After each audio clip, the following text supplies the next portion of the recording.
Ozon yang dihasilkan di dunia medis ini mempunyai efek terapi, sehingga sering digunakan untuk membantu dalam suatu pengobatan penyakit.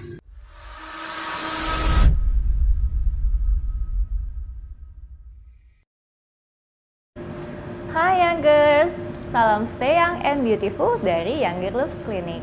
Younger Looks Clinic adalah one-stop clinic for your aesthetic, anti-aging, and wellness.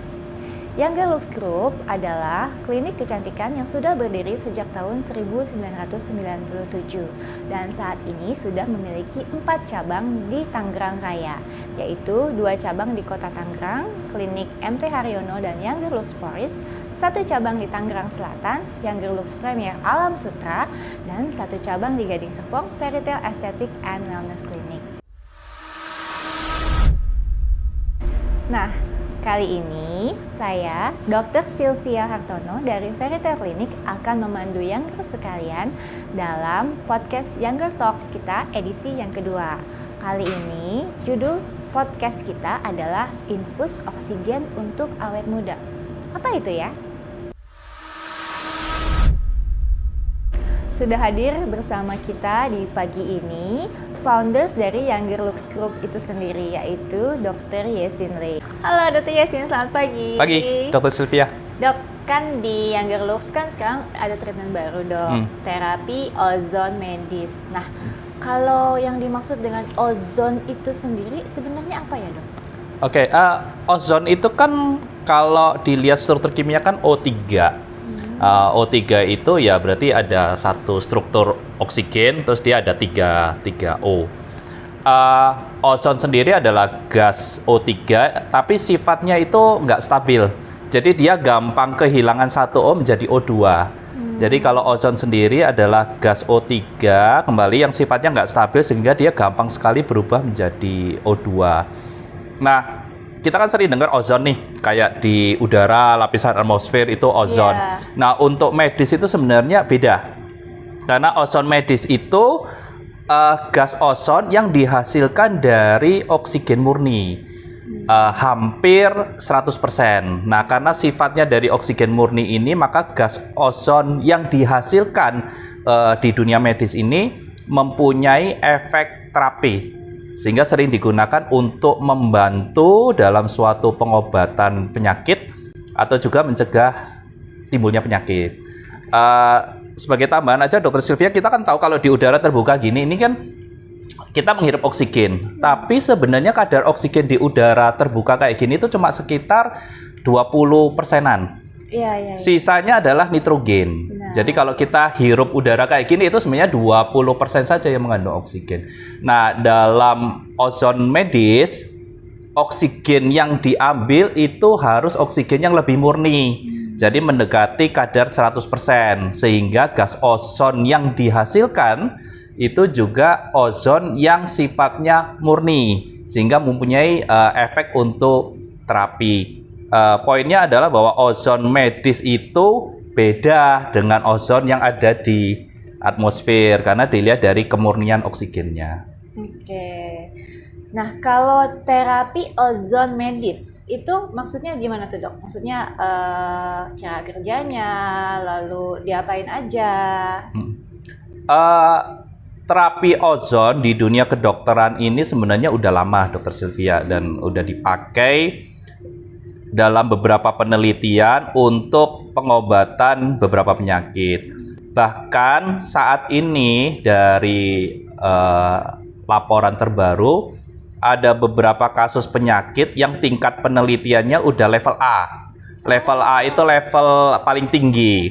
Okay. Jadi ada beberapa penyakit yang penelitiannya udah level A dengan menggunakan ozon. Ada beberapa penyakit yang saat ini level B. Jadi kalau kita lihat kegunaannya di tingkat medis itu memang ozon ini udah punya nilai terapi yang bisa dipercaya.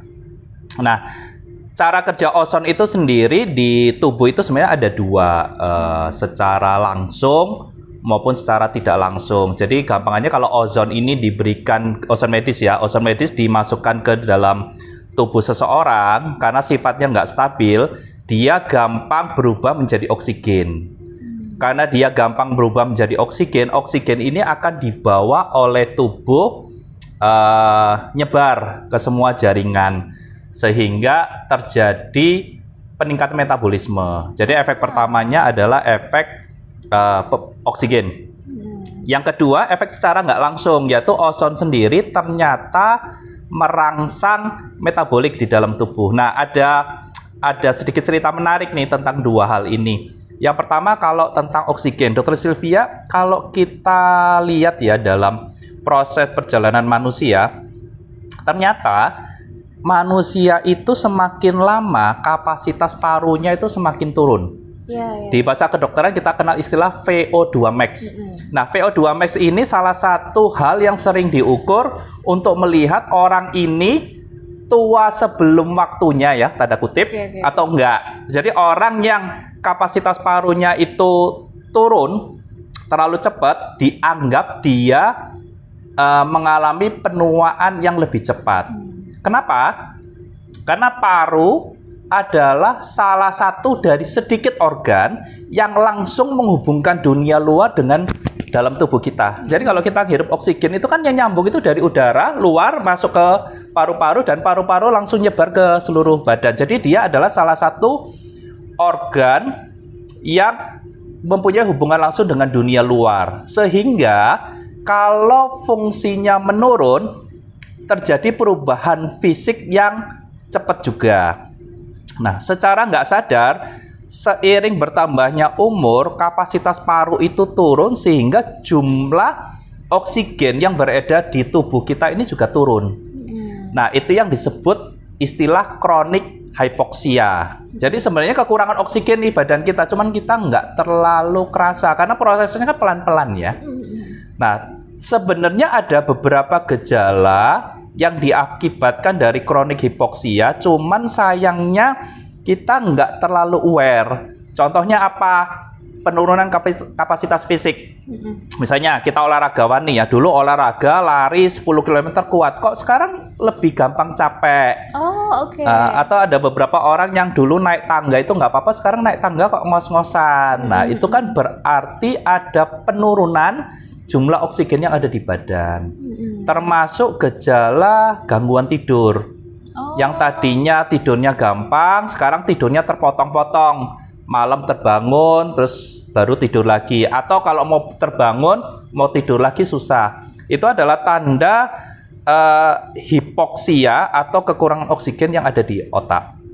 Jadi seiring bertambahnya umur, itu ternyata tubuh manusia itu mengalami kekurangan oksigen. Nah, itulah salah satu manfaat yang didapatkan dengan terapi ozon. Jadi kita kayak memberikan oksigen dan oksigen ini akan nyebar ke seluruh jaringan yang membutuhkan dan otomatis terjadi perbaikan. Makanya pada beberapa kasus yang setelah diterapi ozon, orangnya menjadi lebih mudah tidur, terus energi fisiknya jadi lebih meningkat, lebih nggak gampang capek. Kenapa ya? Itu karena kita melakukan koreksi terhadap hipoksianya. Nah, kalau kerja ozon yang kedua tadi dengan merangsang metabolik itu kalau diibaratkan itu seperti kita olahraga. Contoh gini, lucu ya Dr. Sylvia, badan kita ini ternyata harus dirangsang atau istilahnya disentil baru dia bisa bekerja lebih baik. Contoh gini, orang yang kalau kerjanya nyantai, bangun, duduk, makan, tidur, nggak ngapa-ngapain, apa yang terjadi? Padahal kan badannya rileks ya, nggak ngapa-ngapain, tapi justru dia akan mengalami banyak penyakit. Gitu. Ya kan? Karena dia nggak banyak aktivitas. Nah, kenapa olahraga yang dalam tanda kutip itu menyakitkan, itu justru membuat badan itu lebih sehat. Nah, kenapa tuh dok? Karena ternyata badan kita ini mesti disentil dikit, baru dia bisa bereaksi. Dan reaksinya itu lebih baik. Nah, tentu sentilan ini nggak boleh langsung ekstrim. Contoh gini, orang yang nggak pernah olahraga, tiba-tiba disuruh olahraga berat, lari 10 kilo. Bukannya sehat, malah tambah rusak. Ozon ini ternyata bekerja dengan menyentil. Jadi tubuh manusia itu kayak dirangsang supaya dia bereaksi memberikan rangsangan, dan rangsangan itu membuat badan itu jadi lebih sehat. Tentu sentilan itu harus bertahap. Orang yang sakit berat nggak boleh dikasih sentilan yang keras, sama seperti orang nggak pernah olahraga tiba-tiba disuruh olahraga berat. Nah, karena itu untuk ozon akhirnya penting sekali untuk mengatur dosisnya. Iya. Orang yang sakit justru nggak boleh dosisnya tinggi, dia harus dosisnya kecil. Dan orang yang sehat baru dosisnya boleh agak dinaikkan. Nah, sehingga dalam ozon medis salah satu yang paling krusial adalah penentuan dosis. Mengatur dosis ini supaya bisa menyentil tubuh kita dan memberikan rangsangan yang baik.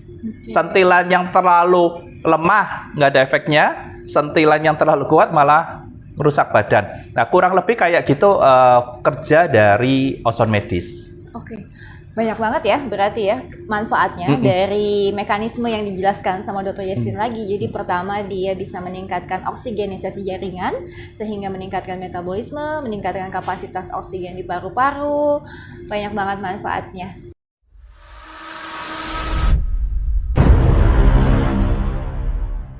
Ada batasan usia nggak ya, Dok?